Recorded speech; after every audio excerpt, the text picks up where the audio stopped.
Welcome to the Yellowjackets Hive, presented by cordcutting.com. I'm Media Melanie here with... And I'm Emily. And we are back for another live stream episode. We are rewatching and recapping season 1. And today we're going to cover episodes 3 and 4. And we're very excited about it. That is The Dollhouse and Bear Down. Yes, it's been really fun rewatching these because, again, we have a new appreciation for things that are happening that we now have new knowledge for. So I think that's been really nice. I appreciate the additional context. And before we dive in, I thought we should shout out our recent Patreons. We have a Patreon at patreon.com/Yellowjackets Hive podcast. And some of our newer patrons that we haven't mentioned yet are Wolfie Van Frankenstriker, Andy, Shira, Artsy Blue Eyes, Helena, Morgan Lynn, Kim, Danielle, Malika, Lisa Matthews, and Andy Thompson. We've also got Jessica and Bluth Banana on there. I forget if we had shouted you out before. But also, let's just give a shout out to all of our patrons because we seriously love and appreciate you guys. We have Alyssa, Nicole, Jillian, Kim, Tara, Danielle, Heather, ML Wine 7788, Kaylee, Mitchie, Phoenix, Kimberly, Andrew, Catherine, and Mara. So thanks for everybody who supported us at one time or currently on Patreon. We really appreciate you guys. We really do. A lot. Thank you. Yes, thank you. And buzz. And hey, if you didn't know, we also have merch available now at yellowjacketshiveshop.com. We've got all kinds of cool designs. We've got hoodies, bags, tank tops, shirts, and all kinds of fun stuff. Anything you can imagine. Like playing cards, cups, like anything you can think of. Bandanas for your pets. Like, it's all there. That's right. Alyssa bought a bunch of those for her huskies, which look super cute, by the way. And if there's a design you see on there that you'd like on an item, shout us out anytime. It's easy to add, no problem. And thanks to one of our designers, Erin, for really pumping out a lot of these ones. They look really great. So thank you, Erin. We appreciate it. They're amazing. Yes, they are, just like all of you guys. So before we dive into the episode recap and speculation, we have been doing something called Yellowjackets Would You Rather. Emily, are you ready for me to would you rather you? Bring it on. Okay. Would you rather dig up your dead father's body to retrieve a sentimental object or break into your friend's house who you haven't seen in years and get caught by the cops? I think I'm gonna have to go with dig up the body just because I have such like an irrational fear of police officers for some reason that I like, even if I'm not doing anything wrong, it's just like a guilty conscience for nothing. So I will go with the dead body. That sounds good. And you know what? I'd have to agree with you because anytime the law is involved with things, let's face it, nobody likes getting involved with the law unnecessarily, right? Not at all. Mean, hey, also shouting out in the comments here, we've got Vine and we've got our friend Keith Board Now, who coincidentally we are recording a collaboration with tomorrow. We're going to talk all about the shows that we've been watching recently and discuss them. So can't wait for that. Stay tuned. It'll be on Keith's channel and we'll be sure to share it. And speaking of things we're watching, let's each name one show we recently watched because we want to save some stuff for our episode with Keith tomorrow. What have you been watching? I've been watching Based on a True Story on Peacock, thanks to you, actually. You recommended that to me. And it's a show about this couple that they meet this guy who becomes their plumber and he ends up being a serial killer and they do a podcast together. So murder and podcast, like two of my favorite things. So it's perfect. It is. And Kaylee Cuoco is hilarious in that show. Yeah. I loved her. Peacock's got some really good ones out as well. So I urge you all to check that out. I covered it in Watch This Wednesday a couple weeks ago. This week, I covered Impulse, which actually stars Callie from Yellowjackets, Sarah Desjardins. It's really good. I'm about halfway through the first season. It's got a little sci-fi-ness to it. And I think it's right up our fellow Jackets alley. So check it out. And one more for me, Virgin River season 5 dropped today. And I only got to watch one episode, but I am so excited about it. So, yes. I've never watched that. I need to give it a try just to see if I like it. It's cute. It's definitely not dark. It's definitely more of a heartfelt story, Like and a feel-good kind of show.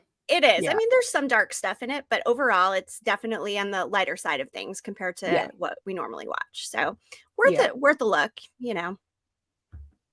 Yes. Okay. So why don't we get started with episode 3, Dollhouse? Emily, read the description that Showtime lists. The Yellowjackets debate the merits of probably dying while staying put or probably dying while looking for shelter. Thaisa navigates a dirty attack ad. Yes, she sure does. Cannibalizing your tax dollars. Oh, we have Phoenix just popped in backstage. Hey, Phoenix. Nice to see you there. One of our Patreon perks is you get to watch backstage. So, Yeah. Yeah. And hey, Phoenix, if you want to hop on at any point, let us know. Give us a thumbs up. Nope. Okay. That's cool. You just watch. Sounds good. Sounds good. So, the dollhouse in itself, the episode when they find the cabin, really describes the microcosm of this world that the girls are creating for themselves out in the wilderness. Like they're playing house, like they're little dolls in this dollhouse. But Yeah. the wilderness is anything but a happy dollhouse. It is a very dark place, as we start to see in this season. So, why don't you start running down a brief summary of the episode? Sure. So 3 days in, Thaisa convinces the group to hike towards a nearby lake. But I thought that the scene before they decide to hike was really interesting too, because that's the first time that anybody really challenges Jackie. Because Jackie was like, no, we need to stay put. We need to stay near the plane because if help comes, they're not going to be able to find us. And Thaisa was thinking very like logically, like if we stay here, we have no water, we're going to die. Like we need to go somewhere where there's resources that will help us stay alive. And I think it was Van that said, like, do you think they're taking their time on purpose? Like, do you think that they're like just looking everywhere else but here? No, like they have no idea where we are, and it could be forever until they find us. So staying there would have been really dumb. It was smart for them to go look for help. And they all voted. And I also thought the way that they voted was interesting too, because if I remember, Jackie raised her hand to stay. So did Lottie. So did Laura Lee. So did Mari. And it was just interesting to me that it seemed like the ones that were choosing to stay were the ones that were going to die. At least that's the way it like appeared, because we lose Jackie, we lose Laura Lee, we may lose Mari, we don't know yet. But so they go find the lake. And when they're at the lake, they notice like a little reflection off the water, and it leads them up to find the cabin. And they stumble upon the cabin, and Lottie's reaction when they find the cabin was very like telling too, because this was the first time that like she had any kind of like, if you want to call it like a premonition or like a moment where she had like a feeling since she was off her medication. Like that marks the first time that she really said anything like that in that kind of an instance. So that always stuck out to me too. Definitely. And one thing that stuck out to me when they were walking as well was the camera angles kind of behind the trees, peering at the girls in the group walking. And to me, it seemed like they were toying with that perspective, and it was as if someone's watching them. For sure. I don't know who, but why else would they have that camera perspective if there was not somebody there watching, unless it's just alluding and setting the tone for this mysterious it and the force out in the wilderness. But it definitely seemed like somebody was watching them in more than just that one scene in that episode too, because when they find the lake, it shows them in the lake and it really looks like somebody's watching them. Like the angles really makes it look like someone's watching them. And I feel like they obviously did that on purpose to make us like speculate if they're like the only ones out there or not, which I don't know about you, but it would be a little bit too on the lost side of things for me if there was like another group of people out there the that, like, others. yeah, exactly, that they just like haven't found yet. So I'm glad they haven't gone in that direction yet.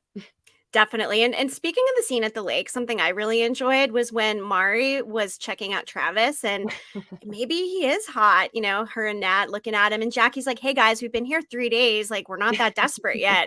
I thought that was hilarious. Yeah, And I just appreciated that because that just shows like the teenager side of them and where they're for at sure. hormonally. So I Yeah. thought that was funny too.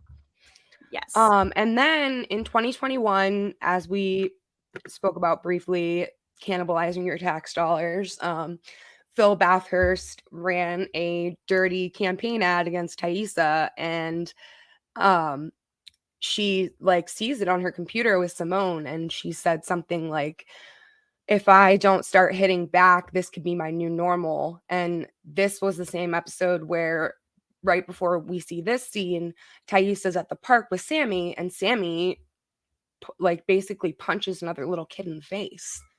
And when she asks him if he hit him, like he very much was like, yeah, I hit him. Like didn't hide it and didn't seem to feel bad about it. And so when she said that like this could be my new normal, Simone is like, you just watched your son like hit another kid at the park and you want to talk strategy, like what's going on with you? Like that's not okay. And that led Thaisa to sit down with Sammy, have a chat with him, and say like we need to talk about you hitting this boy. And Sammy very much was like no. And so she took Manny from Sammy, and he very firmly was like, give him back. And I will never forget that because the look on her face was like, what did you just say to me? And he was like being like really aggressive towards her. So she took the doll, made him go to his room, and she puts the doll up on top of like a piece of furniture. And I always thought that was interesting too, because later in the episode, we obviously see Thaisa go into the basement and she finds the doll smashed on the floor. So it made me wonder how it got from up there to the basement smashed everywhere. I mean, I'm assuming that she was the one behind the breaking of the doll based on what we see later on, but it was just really weird. Like, really weird.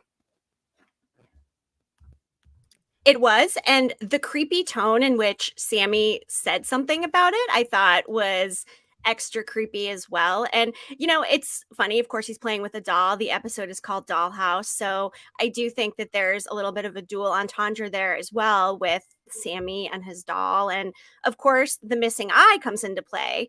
And we see the man with no eyes for the first time in this episode. So there's also this Yeah. imagery of missing eyes. So there's definitely a lot going on with dolls and eyes so Yeah. far in this Yeah. episode.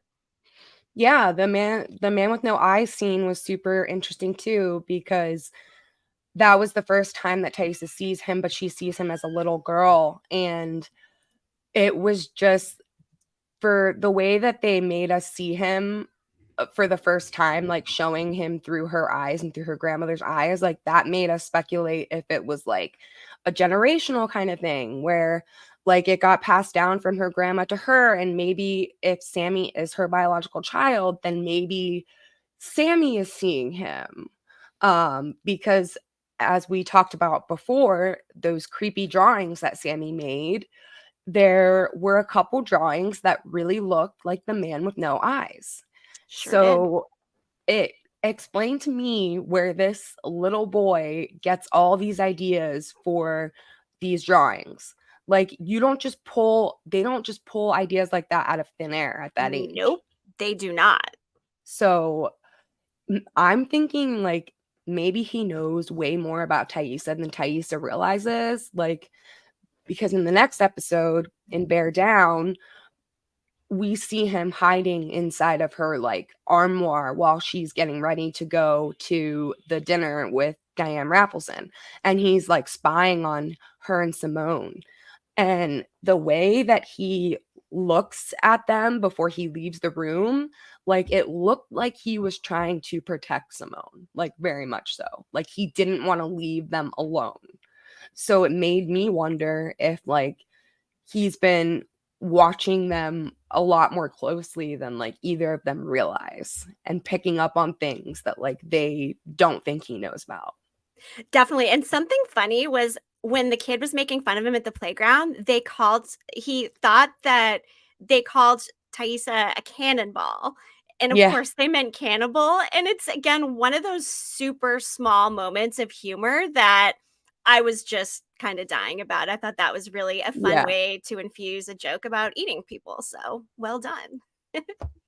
So Oh, Pin Wino says, wasn't Van on one of his drawings as well? And if they're referring to the drawing of the person with the red hair, I assume that was Van too. I assume that it would, yeah. I don't know. Obviously, we don't know for sure if it was her or not, but yeah, I'm under the impression that it's Van, at least for what we and know. how would he know about Van? I would assume there's probably no pictures of her displayed in their house. I would No, assume. no. Early on in season 1, we had kind of discussed the possibility that maybe it was Van who was sneaking in and painted the Yeah, spill and made the altar in the basement. And, eventually, of course, we got the adult Van casting payoff and she's here. yeah, But for Sammy to be drawing that, again, yeah, where is this boy getting his content from? That is really yeah. concerning. Because also, like, not just how much he knows, but it makes me wonder how much Simone knows, because I highly doubt that Thaisa has been honest with her about their entire experience out there and told her details. So if she's not telling Simone these details and they're not like being said to anybody, then how does Sammy know? Like, that just like it boggles my mind.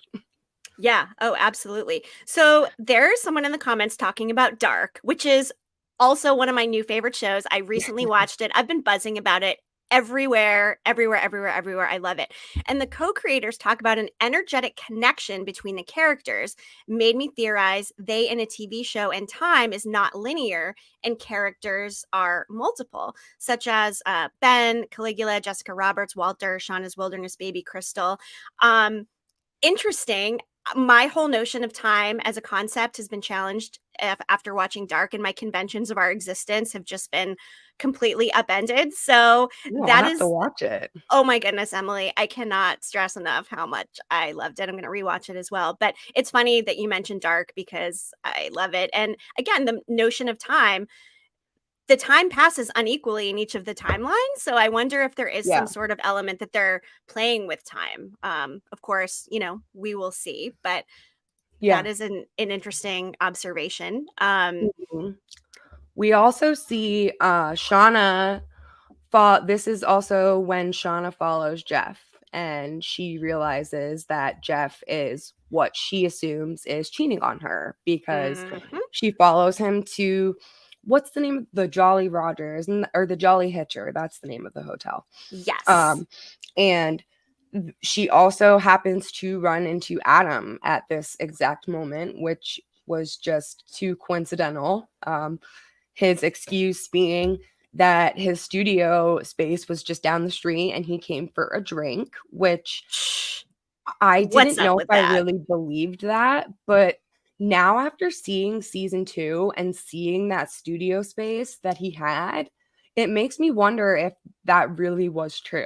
Like, if he really was there, because we saw all the artwork that he had of Shauna. Like, that Which, by was the way, must have extensive. taken so long to Yeah. do. He must have been after her, like stalking her forever, unless it was really coincidence that they ran into each other and this whole thing happened, which is bizarre. Although, of Yeah. course, we know that the creators were toying with the idea of making Adam Javi, which he's Yep. not, of course. So I do think some of the Adam stuff comes into play with something they were going to do and didn't do, the tattoo being one of them, which we see very Yeah. clearly in this episode as well. Yeah. That tattoo. It just it it's the one detail that like I can't just let go about Adam, is the tattoo. Because especially after seeing season 2 and seeing Javi's drawings when they were out in the wilderness, like they were so similar. There were circles and mountains and triangles, and like it just all seems related. And like we said, like they toyed with the idea of making him Javi, but I don't think that they had that detail planned out when they toyed with that idea of like his drawings in season 2.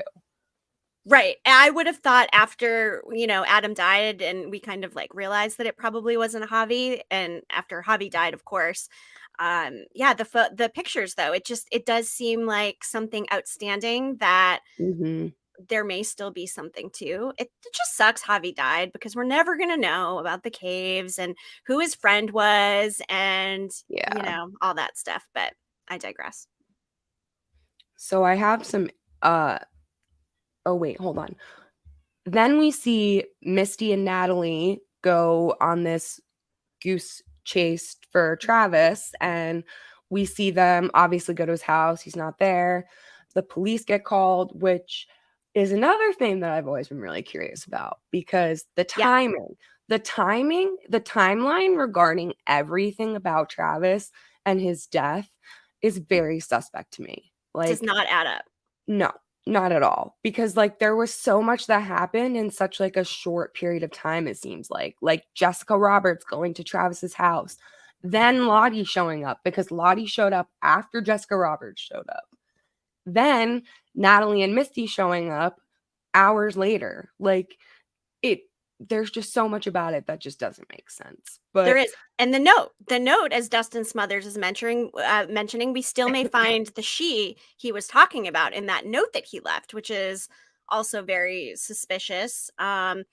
And of course, now we know the $200 bottle of liquor was left by Jessica Roberts. So now we know why he had such an expensive bottle for a guy who's making minimum wage, as Misty yep, pointed out. yep.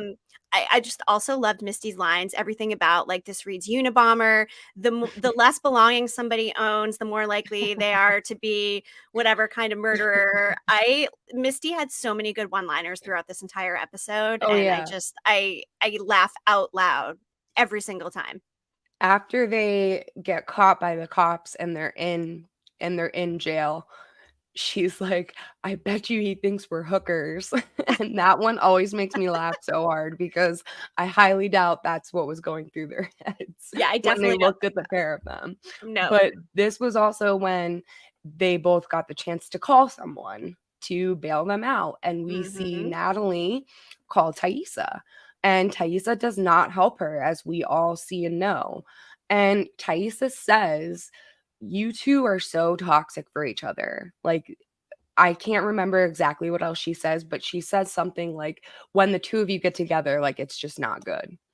And after seeing season 2 and seeing the last time that they saw each other being when Natalie almost overdosed, like, that kind of put a little bit of it into perspective. Like, they both had a really hard time dealing with their demons in regards to what happened to them, and they both saw drugs and alcohol as their way to cope, and together it was just like a shitstorm. And it makes me feel so bad for both of them that like they both very clearly were not able to like make peace with what they did before they died. They didn't. And in a way, I feel like Natalie had a premonition that Travis was dead when she was at his house, because of course we saw that Yeah. flash of him in the background as an adult. And that really stood out to me as well, because she didn't know he was dead at this point, but she was Yeah. seeing him similar to how Shauna sees Ghost Jackie in this Mhm. episode for the first time, as a matter of Yeah. fact. But yeah, that detail was interesting. And again, things just don't add up with Travis's death. And now, of course, we know Lottie was there. Lottie Mhm. was probably not telling the truth about how it all went down. And I just feel like there's still a lot more to unpack with this. And hopefully, we're going to get a payoff in season 3. One other interesting moment from this episode that stood out to me was when Natalie realizes that Misty stole her battery cable from her car. She sees it in her glove compartment, and I think she says something like, I fucking knew it, or something under her breath. But the way that she reacts made me think that no one else knows about the black box, because that would have been like the perfect instance to bring that up, or showcase that in some way, because it's a very similar action, like what she did. And It sure Natalie is. said nothing about it. So that made me really wonder if Crystal really was the only one she told, because I really, really, really feel like if they knew, that they would have tried to kill her or something like that. None of them would be talking to her at this point if they had known she destroyed the black box either. Yeah. Although, as we learned, the black box wasn't actually able to track them and like give a signal. But Yeah. again, as we've said before, it was all her intent in doing it that was really the rough part about it. But now as adults, I'm sure that even if they did know, maybe they learned that too and thought to Yeah, themselves, well, it wouldn't have made a difference. But again, it's all about that intent. for And sure. we know Misty does not always have the most innocent of motives. Yeah, I mean, even if I knew that it wouldn't have saved me and I knew that she destroyed it, I would still feel like that, because she didn't know that that wouldn't have any effect on rescue, but she wanted it to have an effect on the rescue. Like, that matters more than the actual end result, in my opinion. Yeah, I think that makes sense. Definitely. Yeah. Um, Lottie and her meds also come into play in this episode, which gives us more of a backstory about Lottie and where her mindset is at. Of course, we saw the caboodle. Love the caboodle. That's why I keep mine here handy in the background. But we know she's running out of meds. And interestingly, it seems after her meds run out is when she starts kind of having these Mhm. notions, such as something bad happened here. Yeah.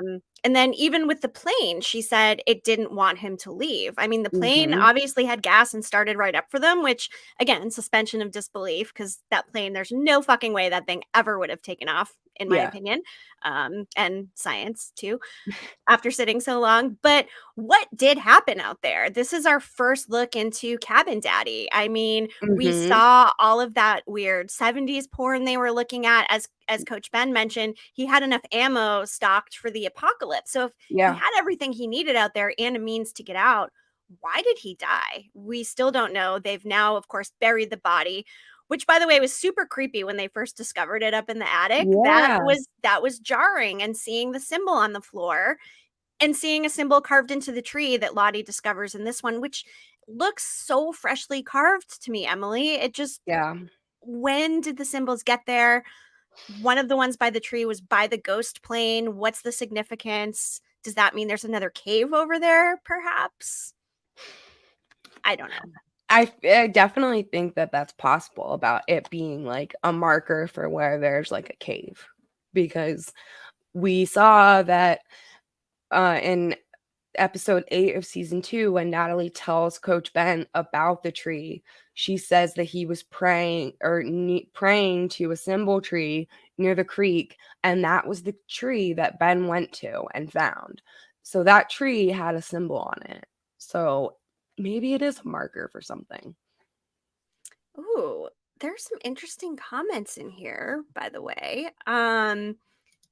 Cabin Daddy is Lottie's biological father. Maybe grandfather. I feel like he might be a little old to be her biological father. But Yeah. there were theories that Lottie's dad maybe caused the plane crash, and maybe it's some weird social experiment like in the wilds, which I doubt. I don't personally believe that, but No. it's been out there. And as Keith is saying, well, it was a supernatural plane. Everyone knows that. And yes, we did see Lottie in season 2 having her vision of the mall underneath the plane. So maybe that's also alluding to the fact that there's something out there. Oh, wait a minute. And Simone is Aquila. That's a good one. Hmm. Although I feel like Ty would know if her wife Yeah. was someone that she was stranded out in the wilderness with, but that's just me. Yeah, I definitely think she'd know. Yes, definitely. Definitely.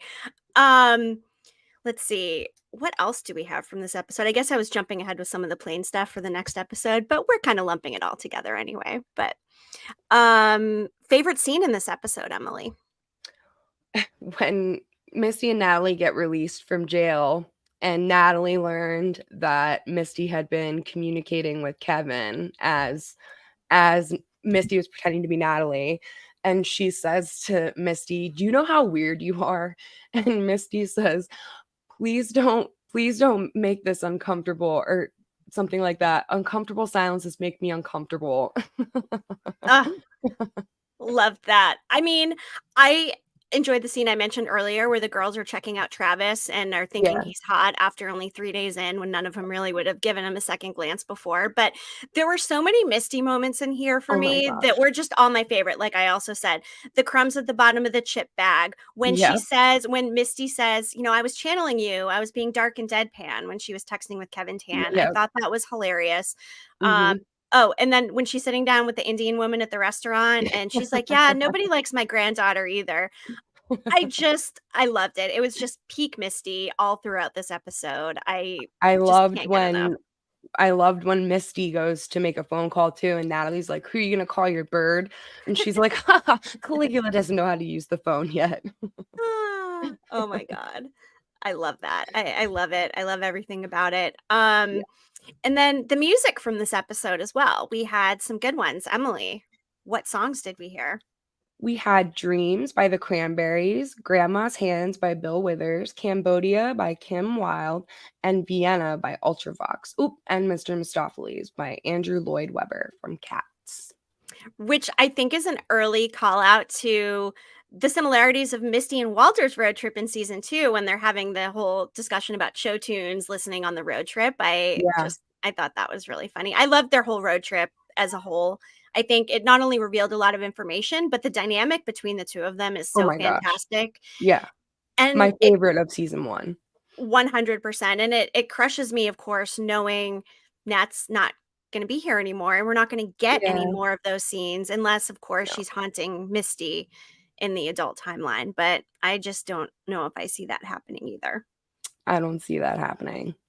And speaking They already have one girl haunting someone. I don't think they'll do it multiple times. Exactly. And that's exactly what I was just going to say. We see, again, Ghost Jackie for the first time in this episode. We see her a few times in season 1. We see her in Jackie's old bedroom when Shauna is visiting. We see her, of course, when they're jumping off the bridge at the Halloween event when Shauna is there.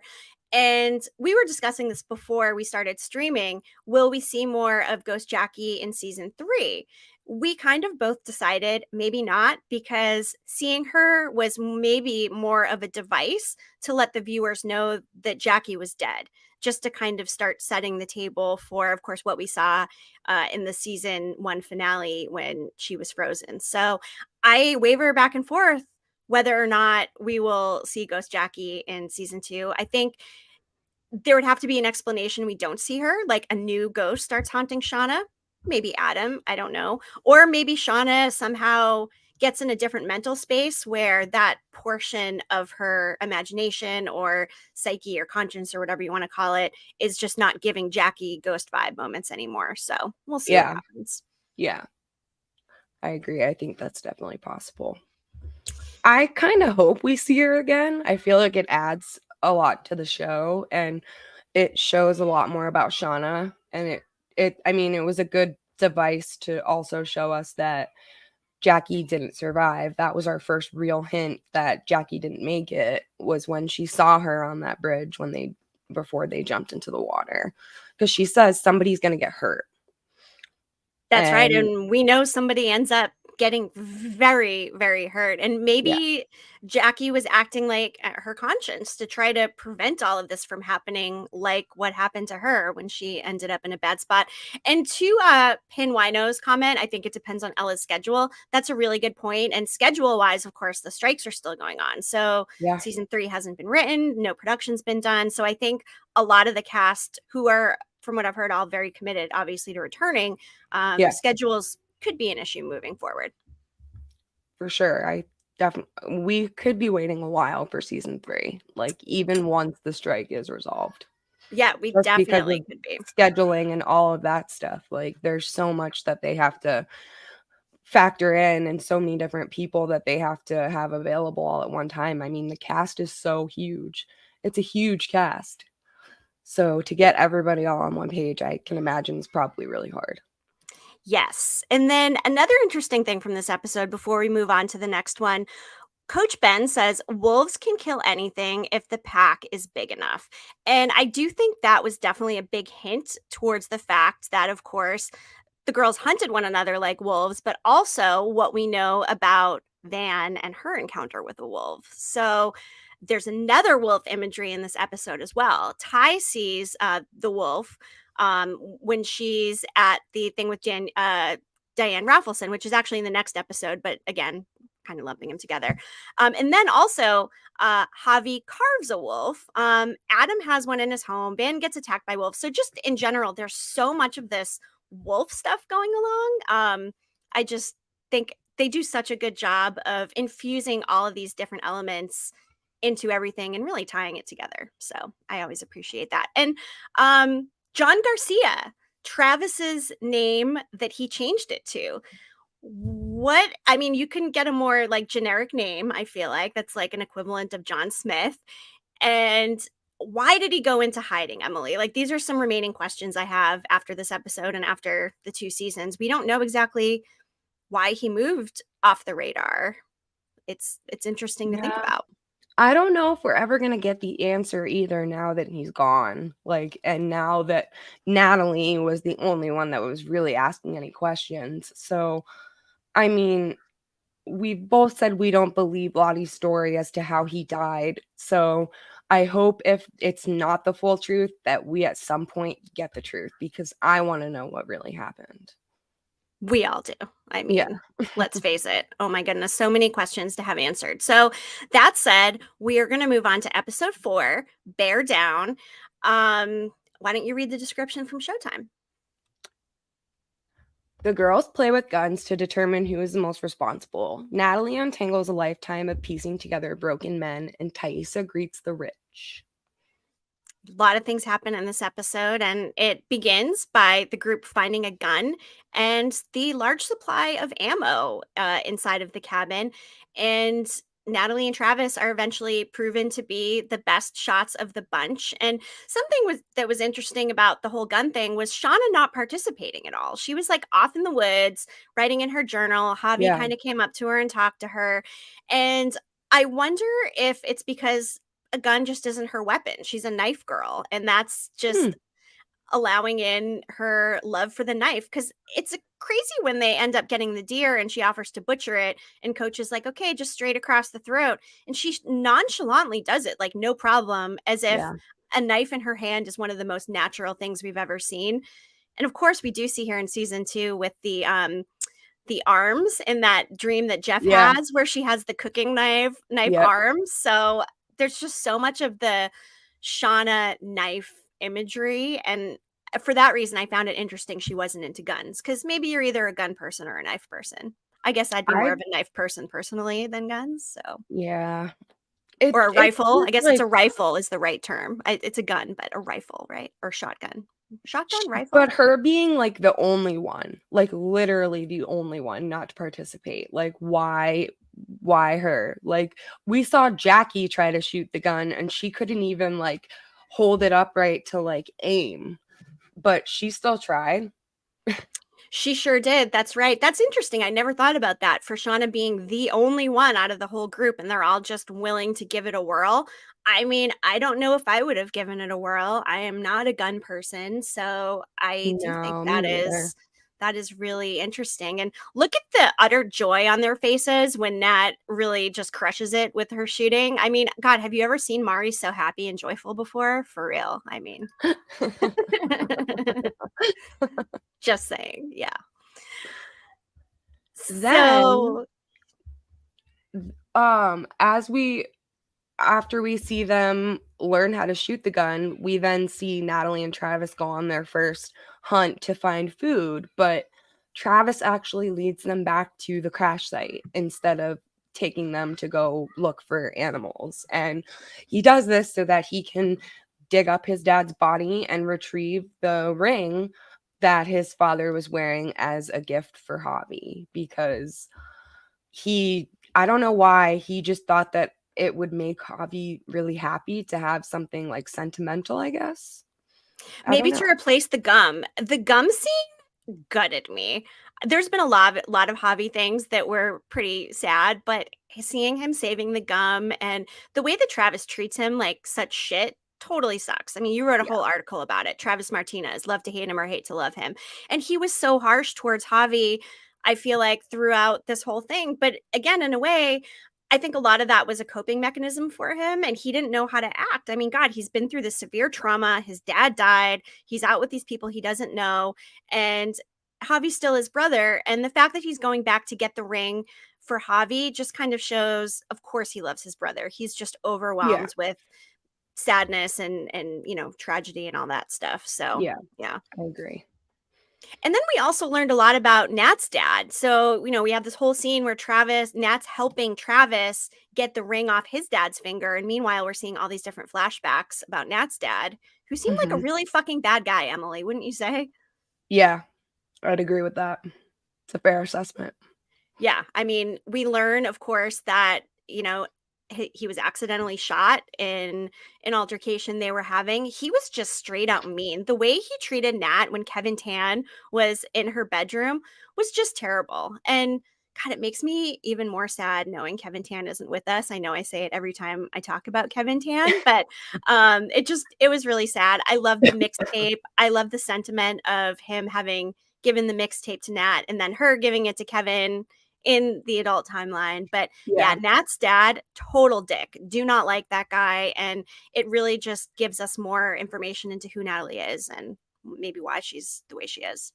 I paid so much attention to the scene when he ends up shooting himself, because in the scene, he plays with the safety on the gun a bunch of times. He's like, look, this is on, this is off, this is on, this is off.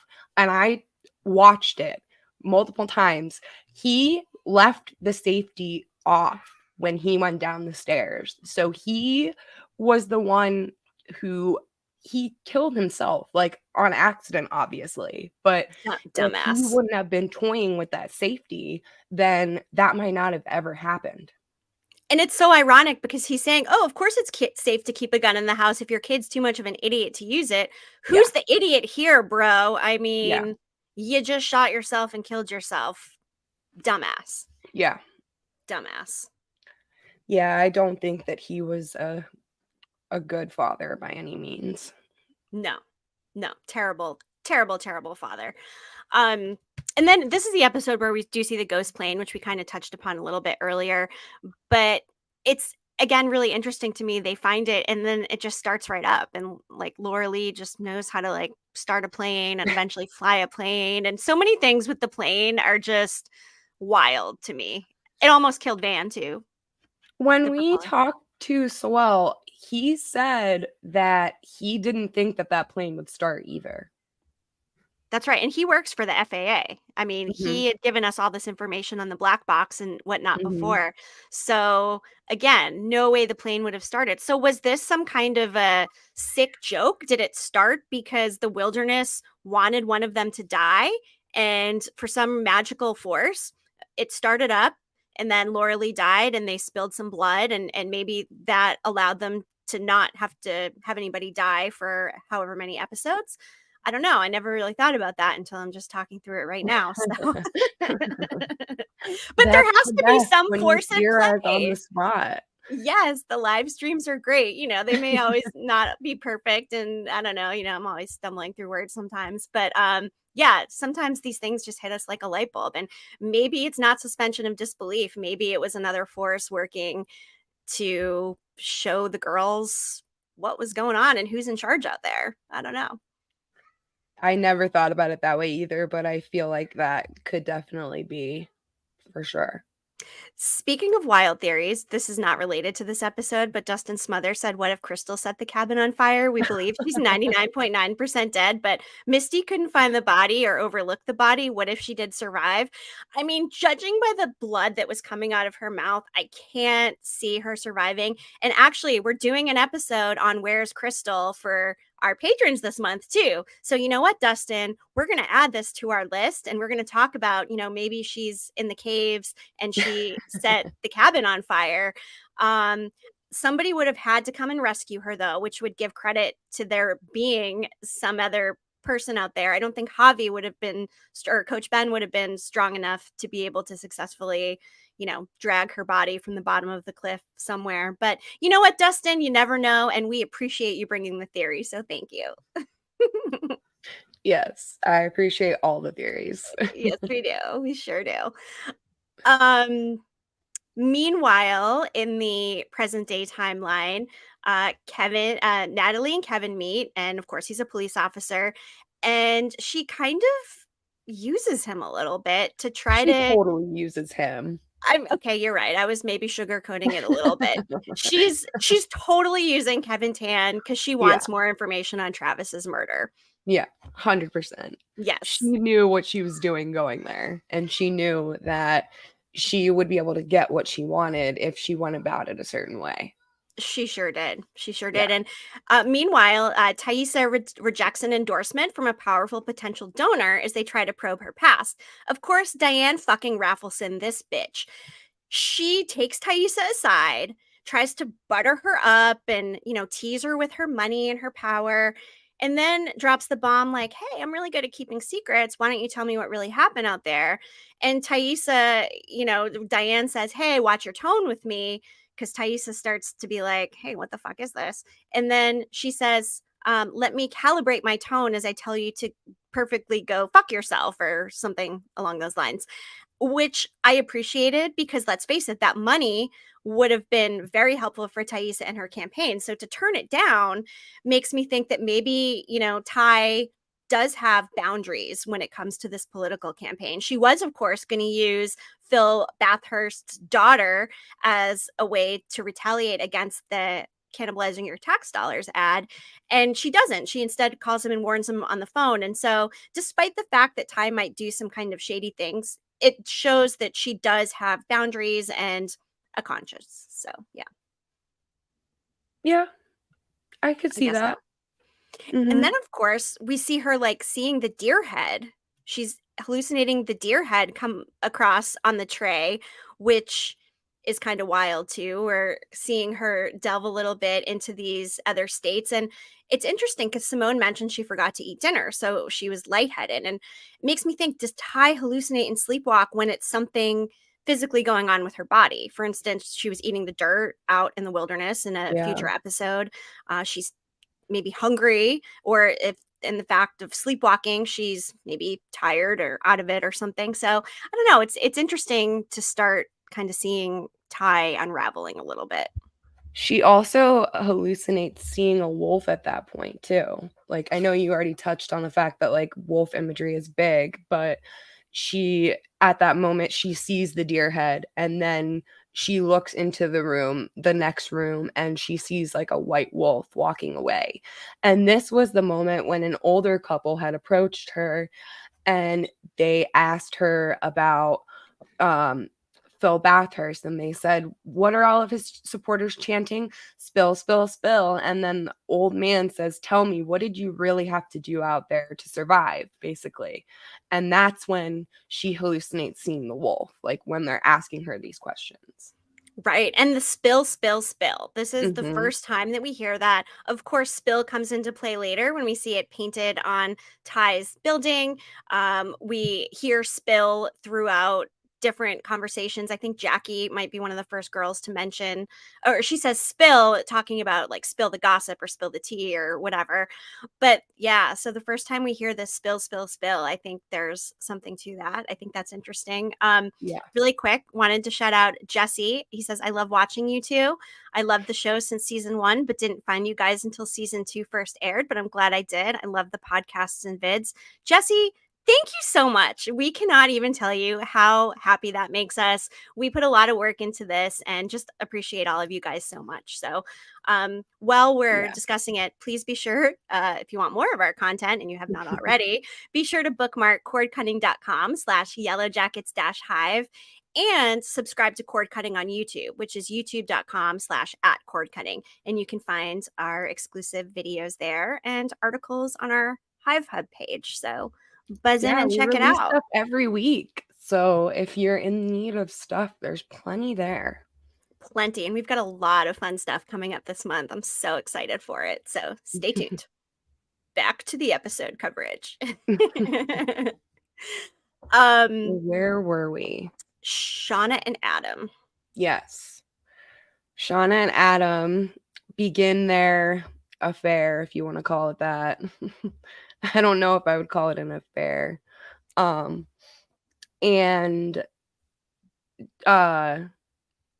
Shauna, wait, was this, did I mix up episodes earlier when I said that they jumped off the bridge? Because I thought they jumped off the bridge in episode 3, but I'm reading my notes and I think it was actually Bear Down that they jumped off the bridge.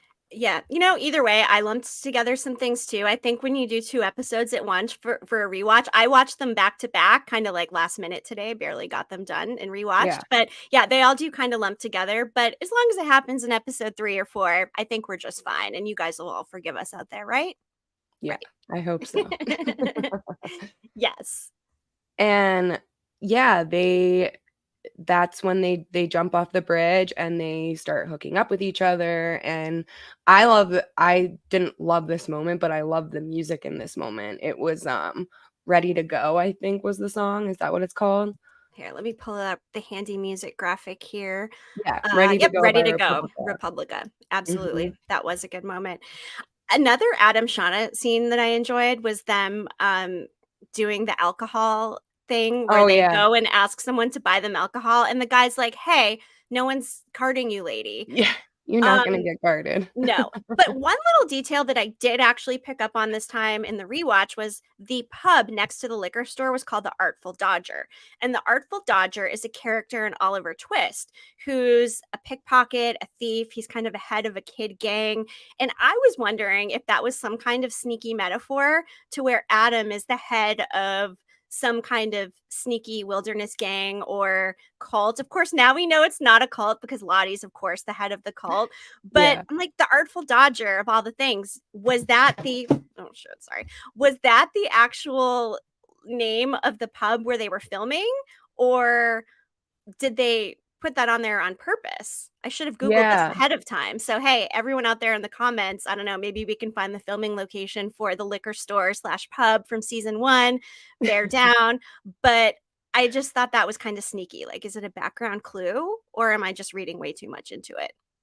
Could go either way. I don't know. There's so many details that like could go either way. Like it could be something more or it could just be that you're reading into it. Yeah. So I don't know. It's hard to tell. TBD. Actually, not really, because Adam's dead. But again, we don't know if Adam is going to come back into play. I mean, we've talked about it before. Are things wrapped up nicely, or is this going to somehow come back to them? Because of course, Walter solved the problem, but we don't know how efficiently and effectively quite yet. So, yes, he got rid of Kevin Tan, but he didn't get rid of the real problem. Yep.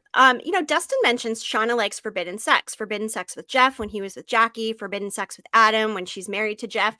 And that's interesting because something I didn't write in the notes and just now remembered, thank you, Dustin, was that, of course, she's having sex in the car with Adam, just like she was having sex in the car with Jeff. And that's interesting. She really is either reverting to her teenage self because she does like this forbidden stuff, or she's reliving the times that she missed as a teenager being out in the wilderness, or maybe it's a combination of the two. But anyway, I just thought that I think it's a combination of the two, because I definitely think that when she was with Adam, she was very much trying to do the things that she wasn't able to do because she was out there. Like, the perfect example was having that guy buy her alcohol. Like, there was no way she was going to get carded, but she wanted the experience because that's what everybody else did at that age.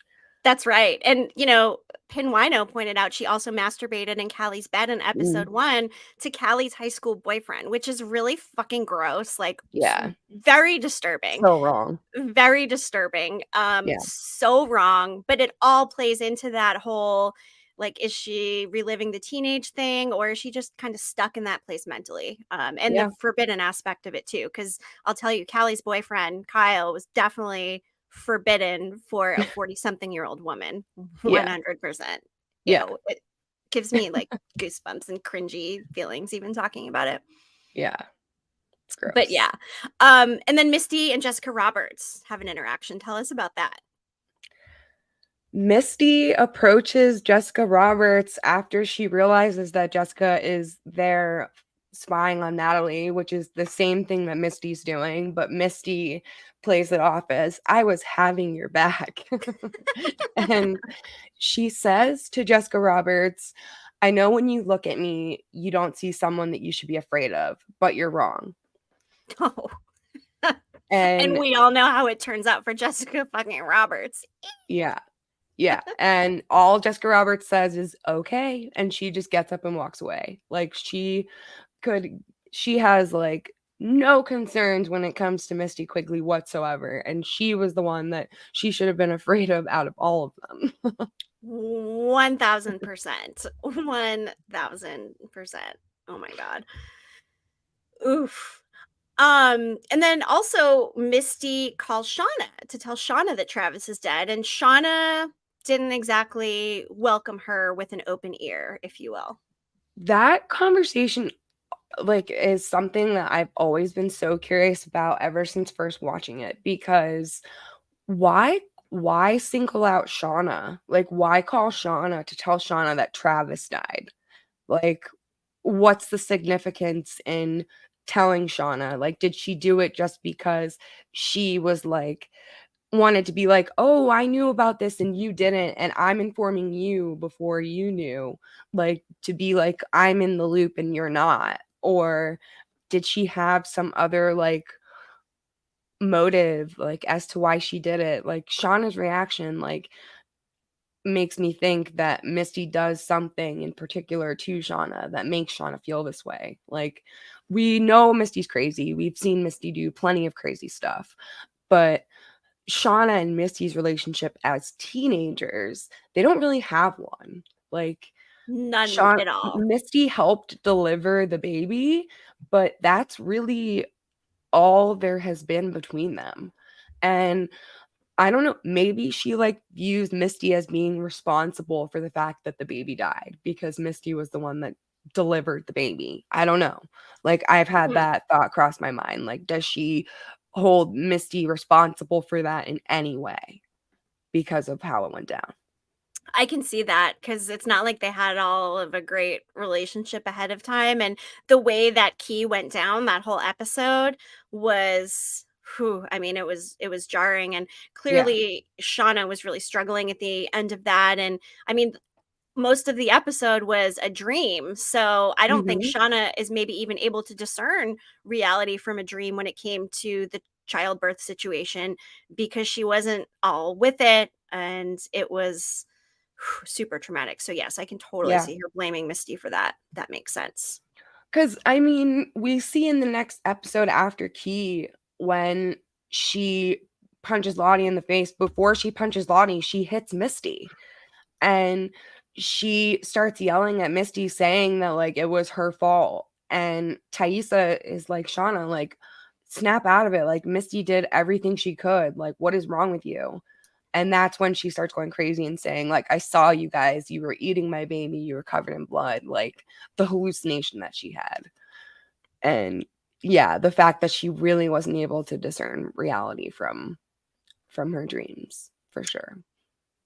Definitely. And another thing from these two episodes.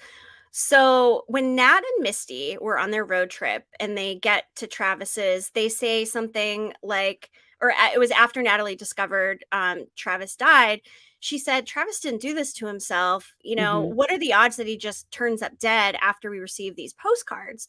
And Mhm. now that we know that Lottie was actually physically present at Travis's home and where he died, it makes me think that maybe Lottie sent the postcards. I know we've kind of gone back and forth about this, but perhaps in a way because she was unraveling, she wanted to get them all back together again, and it was effective. It all worked. And Yeah. again, Nat's kind of right. Like, what are the odds? The postcards happen, and then all of a sudden Travis turns out dead. The timing of it is all just a little suspect, as is Oh, for Lottie's sure. presence being there. So just saying. I wonder if Travis himself received a postcard, because Cool. that's something that obviously we were never told. Right. And if he did, I'm wondering, gosh, would they have seen it when they were there? I mean, he had such minimal belongings. Maybe not. Yeah. He could have destroyed it. He could have stuck it in a drawer. Where did Travis's belongings all go after he died anyway? We don't know. No one ever asks Lottie if she received a postcard either. Like, they're never brought up in that aspect. Like, What about Van? Did they never discussed it with Van either if she received nope. one, huh? Although Jessica Roberts did say some of these people like living off the grid, but if she Mhm. found Travis, she obviously found Van because we know Yeah. Van stuff was in the file. Mhm. But yeah. I wonder if Van got one too. She didn't mention it if she did. So why would only just a few of them get it? Yeah. That doesn't Like, make why sense to didn't me Shauna either. get one? Why didn't Shauna get one? Because again, we don't buy that Jeff sent the postcards. No. We know he sent the text messages, but I do not think he sent the postcards. Nope. I don't think so either, and I will stick by that. Yes, and speaking of the postcards which said "Wish you were here," we have this super cool new design in the yellowjacketshiveshop.com. Wish you were here, picturing a hand coming up from a frozen lake as it is dying. Of course, we know it's Javi. We have that available on a few different designs, so check it out. It's our ode to the postcard, which Yes. hopefully we'll get some closure on one of these days, one Yeah. of these seasons. Yeah. Yes. It's one of the things that I'm the most curious about are the postcards. So I really hope we get an actual answer. Like, they show us who did it. Like, I want to see. Oh, same. I mean, that's one of the unanswered questions, and we just talked about it. I think we're going to do a whole episode on the postcards for Patreon in October. So, for anybody who has any theories or thoughts that you want to share on it, please let us know who you think sent the Yeah. postcards because we love hearing everybody's theories. Yeah, absolutely. It's one of my favorite things. Yes. Emily, what was your favorite scene in Bear Down? In Bear Down, my favorite scene was when it was after they retrieved the ring from Coach's body, and Natalie asked Travis, "So, can you really suck your own dick?" And he's like, "I wish." That was really cute. It was nice to kind of see their relationship starting to form out there. Yeah. These early moments, they started off a little bit rough, but as time goes, of course, we know that they end up getting together and whatnot. So, Mhm. I think for me, it was Ty telling Diane, "Let me perfectly calibrate my tone as I tell you to go fuck yourself." I just love that. I love a good F bomb.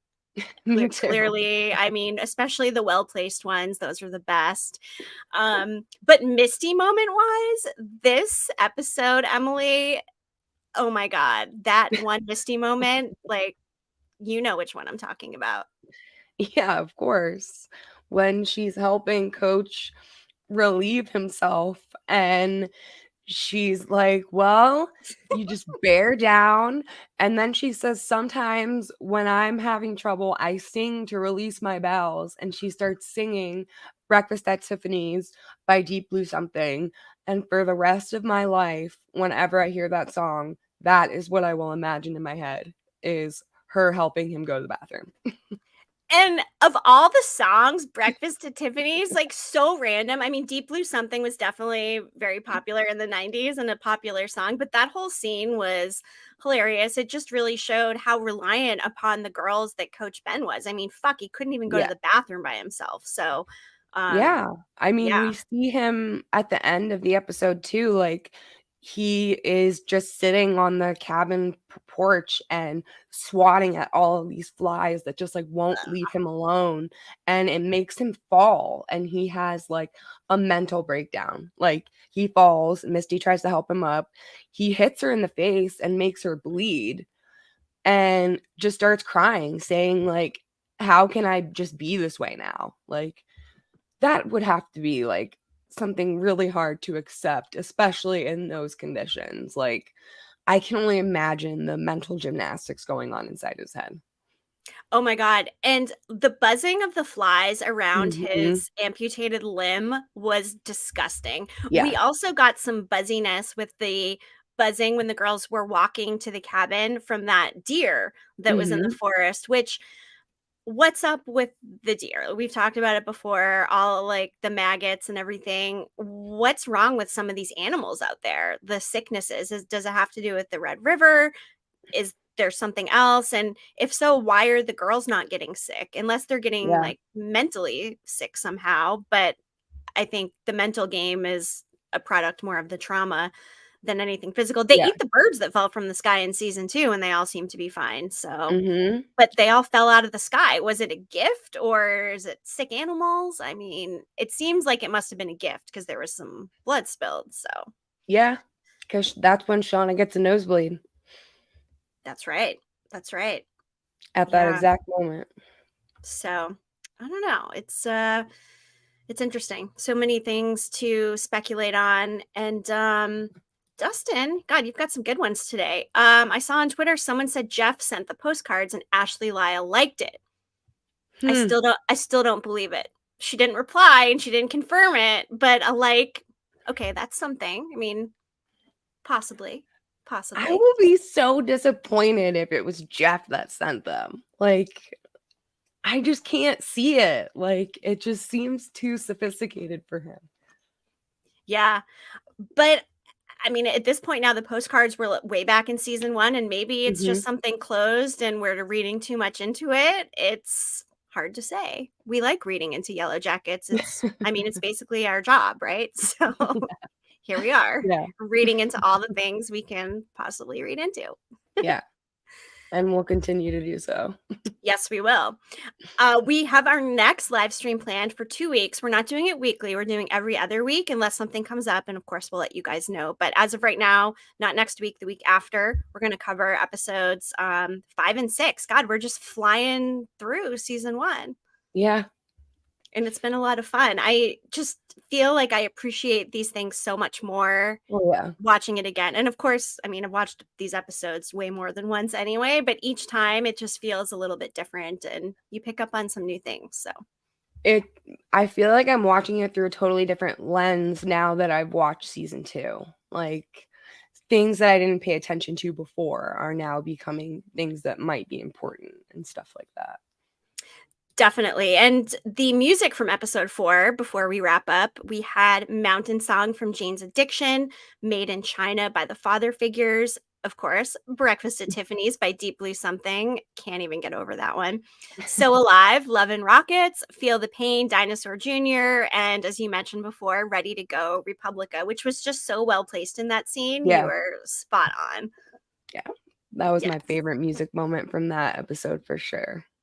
Yes. In general, I'm just going to say this. I feel like the music in season 1 is slightly better than season 2.